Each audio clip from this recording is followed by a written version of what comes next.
Assalamualaikum warahmatullahi wabarakatuh. Kita ketemu di bab berikutnya, yaitu pada listrik statis. Jadi listrik yang diam.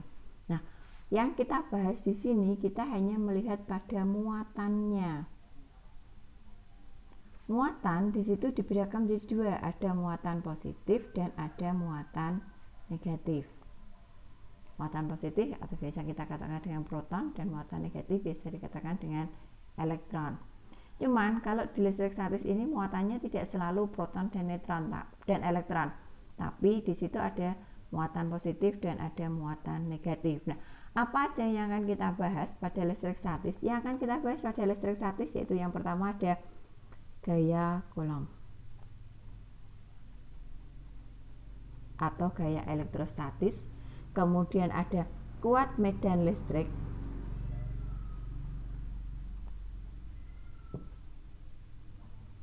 potensial listrik,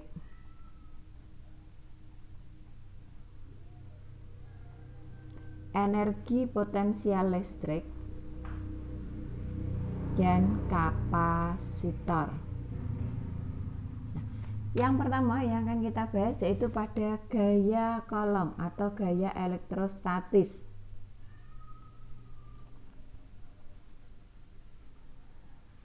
Yaitu gaya tarik-menarik atau gaya tolak-menolak jika ada dua buah muatan yang terpisah pada jarak tertentu. Misalnya saya mempunyai dua buah muatan positif.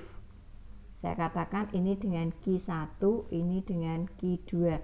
Maka gaya yang terjadi pada Q1 yang disebabkan oleh Q2, karena muatannya sejenis, maka dia akan tolak menolak. Katakan dengan F12. Sekarang kalau misalnya gaya pada Q2 yang dipengaruhi oleh Q1, berarti ini F21. Misalnya ini muatannya positif, ini muatannya negatif. Maka gaya pada Q1 yang dipengaruhi oleh Q2 karena dia tidak sejenis, maka dia akan tarik menarik. Nah, ini F12. Misalnya muatannya sejenis, sama-sama negatif, sama di sini. Berarti dia akan tolak menolak, ini F12.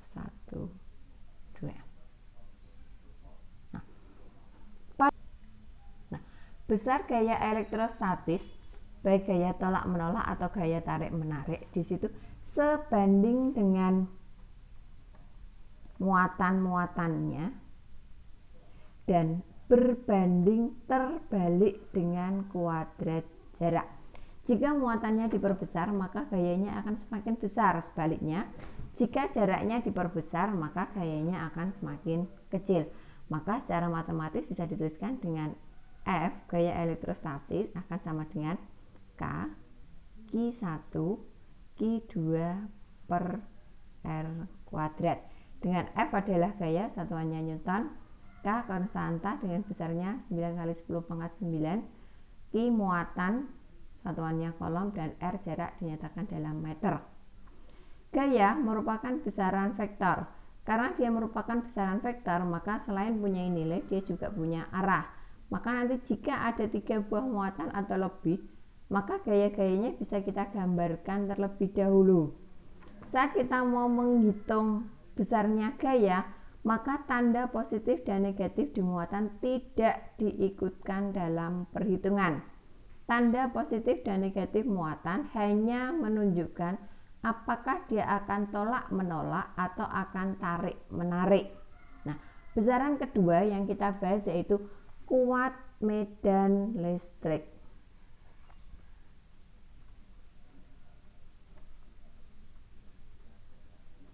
Dilambangkan dengan E besar.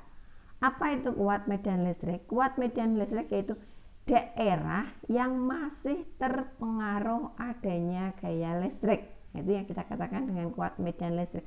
Kemana arahnya? Kuat medan listrik arahnya akan selalu menjauhi muatan positif dan dia akan selalu menuju ke muatan negatif, menjauhi positif menuju negatif. Salah. Di sini saya mempunyai dua buah muatan positif dan negatif. Maka cara menggambarkan kuat medan listriknya ini, dia akan selalu menjauhi muatan positif. Ini arahnya.